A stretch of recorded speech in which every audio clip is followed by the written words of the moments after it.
मैं तो चाहता हूँ कि हर 3-4 महीने अच्छे से काम करने के बाद तुम छुट्टी लो और कहीं न कहीं जाओ। 2-3 दिन रहो, थोड़ा घूमो, इससे बहुत सारे अनुभव होंगे, बहुत दिमाग खुलेगा। और अनुभव क्यों होने चाहिए पता है? इससे सीखोगे, जीवन को और बेहतर जीने की कला सीखोगे।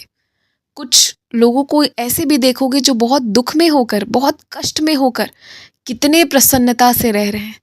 कुछ लोगों के सुख आराम को देखोगे, तरह तरह की चीज़ें देखोगे और जो अनुभव पाओगे उसे जब जीवन में अपनाओगे तो एक बेहतर इंसान बनोगे।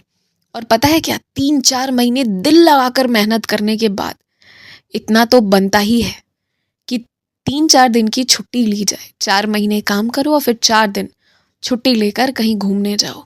और देखो, सारी छुट्टियों में तुम मंदिर दर्शन करने ही मत जाओ या सारी छुट्टियों में तुम सिर्फ घूमने ही मत जाओ, बदल बदल कर जाओ।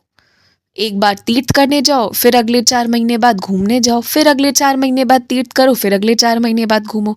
इस श्रृंखला से काम करो। जीवन में एक उल्लास बनी रहनी चाहिए। अगर तुम सिर्फ काम करते रहोगे, तनख्वाह लाते रहोगे, अपने आप को खूब काम में लगाकर तपा के रखोगे, लेकिन बदले में खुद को थोड़ी सी भी खुशी या थोड़ा सा भी आराम नहीं दोगे, तो तुम्हारा मन थक जाएगा। और जिस दिन तुम्हारा मन हार गया ना, तो तुम्हारे पीछे, तुम्हारे कंधे पे जितनी जिम्मेदारियां हैं और जो लोग हैं ना तुमसे जुड़े, वो बिना हारे हार जाएंगे। और ये नहीं होना चाहिए। इसीलिए खूब कड़ी मेहनत करने के बाद छुट्टियों के हकदार तुम भी हो। और छुट्टियां लेने से मत कतराओ। ज़रूरी नहीं है कि यात्राएं विदेश की ही जाएं या तुम्हारे प्रदेश के बाहर की ही की जाएं।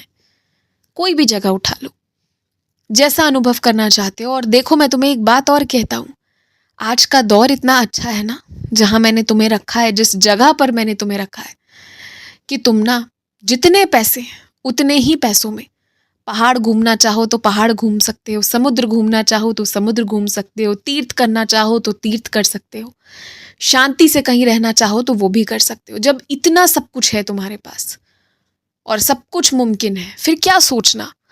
हर चीज को देखो, पहाड़ों को भी देखो, पहाड़ की जीवन शैली को भी देखो, वहां संघर्ष करते लोगों को देखो, वहां खुश रहते लोगों को देखो।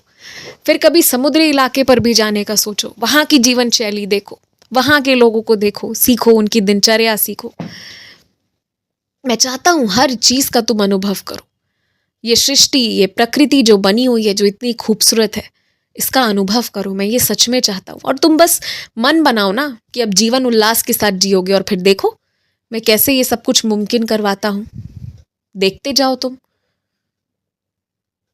पता है मैं तुम्हें ये बात क्यों सिखाता हूँ? क्योंकि अभी देर नहीं हुई है, अभी सही समय है सब कुछ घूमने का और अनुभव करने का। लेकिन अगर बहुत देर हो जाएगा, जब शरीर थोड़ा लाचार हो जाएगा, उतना साथ नहीं देगा, या फिर मान लो कि जीवन का थकान आ जाएगा, फिर मन नहीं करेगा घूमने का।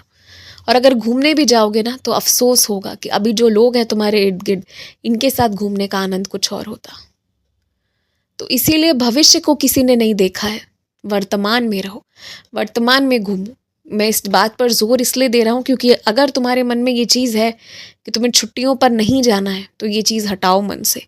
तुम जाओ छुट्टियों पर, मैं तुम्हारे लिए पैसों का इंतज़ाम करूँगा, मैं पूरी व्यवस्था करूँगा रहने खाने की, पर छुट्टियों पर ज़रूर जाओ। हाँ, बहुत ज़्यादा खर्चीला भी ना हो, ये भी ध्यान रखो। किसी के लिए या तस्वीरों के लिए या किसी को दिखाने के लिए मत जाओ, अपनी खुशी के लिए जाओ। अगर तुम सिर्फ अपनी खुशी के लिए जाओगे ना, तो बहुत अच्छी यात्रा करके आओगे, मुझे पूरा भरोसा है इस बात पर। और अपनी खुशी के लिए जाओ, मैं यही कहूँगा तुमसे। और जहाँ भी जाओ, मेरी ऊदी अपने संग लिए जाओ, मेरी ऊदी तुम्हारे लिए रक्षा कवच बनी रहेगी। और तुम्हें जो भी डर है ना, समुद्र से डर हो, पहाड़ से डर हो, जिन चीज़ों का भी डर हो, सब धीरे धीरे दूर होता जाएगा। तो मेरी कृपा, आनंद अभी देखो कितनी कृपा मिलेगी तुम्हें। घर में जो तुम 4-5 लोग हो ना, तुम आपस में मिलकर भी सत्संग कर सकते हो, तुम आपस में मिलकर संगीत संध्या कर सकते हो, भजन कीर्तन कर सकते हो। इतने ही लोग पर्याप्त हैं, बाहर से किसी को बुलाने की आवश्यकता नहीं है।